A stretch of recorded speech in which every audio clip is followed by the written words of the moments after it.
দাদা মারা যাওয়ার ঠিক আগ মুহূর্তে নাতিকে বলে গেলেন, এই তিনটা কাজ তুই কখনোই করবি না। নাম্বার 1, পুলিশের সঙ্গে বন্ধুত্ব করবি না। নাম্বার 2, বাড়ির সামনে কখনোই বড়ই গাছ লাগাবি না। নাম্বার 3, বউয়ের সঙ্গে গোপন কথা শেয়ার করবি না। এই বলেই দাদা মারা গেল। তারপর নাতি টেনশনে পড়ে গেল যে এই কথা দাদা কেন বললো, কেন এই তিনটা কাজ করতে নিষেধ করলো। অনেকের কাছে সে জিজ্ঞেস করলো, কিন্তু এর আসল রহস্য কেউ খুলে বলতে পারলো না। তারপর নাতি এক সময় সিদ্ধান্ত নিল যে আমি এই তিনটা কাজ করব এবং দেখব এই তিনটা কাজ করলে কি হয়। তারপর ইনিয়ে বিনিয়ে একটা পুলিশের সঙ্গে বন্ধুত্ব করলো। মাঝে মাঝে সে পুলিশকে বাড়িতে এনে খাওয়াতে লাগলো। তারপর সে বাড়ির সামনে একটা বড়ই গাছও লাগালো। তারপর সে একদিন বাজার গিয়ে একটা ডাব কিনলো আর একটা নতুন গামছা কিনলো। সেই ডাবটাকে গামছা দিয়ে পেঁচিয়ে আর একটু রং কিনে সেই রংটা সেখানে দিয়ে দৌড়ে বাড়িতে এসে বলল, বউ বউ, আমি একটা মানুষের মাথা কেটে এনেছি। এই মাথাটা এই গামছার ভিতরেই আছে, চলো এটাকে লুকিয়ে রাখা যাক। তারপর মাথাটা লুকিয়ে রাখলো বাড়ির পাশেই। বাড়ির পাশে একটা গর্ত করে সেই মাথাটাকে রেখে দিল। এতদিনে তার ভাবনার সমাপ্তি হলো।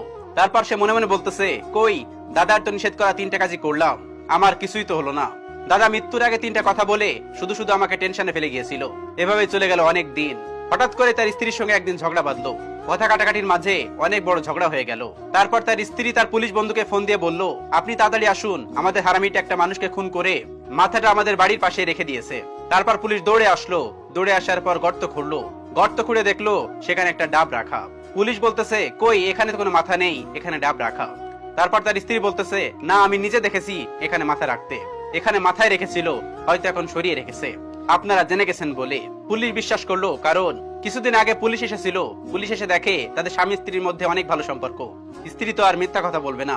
পুলিশ তার কনস্টেবলকে বলল, ওকে তাড়াতাড়ি গ্রেফতার করো। এখন সে মনে মনে ভাবলো এখন তো আর রক্ষা নেই, তাই সে দিল দৌড়। দৌড় দিয়ে যেতে যেতে সেই বড়ই গাছের নিচে যেতেই বড়ইয়ের কাঁটা পায়ে বেঁধে সে পড়ে গেল। পুলিশ তাকে তখন ধরে ফেললো আর সে হয়ে গেল গলা কাটা কেসের আসামি। এই গল্পটা থেকে আমরা কি শিখতে পারলাম জানেন?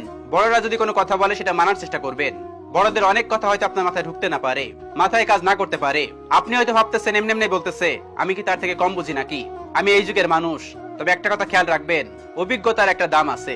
যে আপনার একদিন আগে দুনিয়াতে এসেছে সে আপনার থেকে অনেক বেশি এই দুনিয়াকে জানে।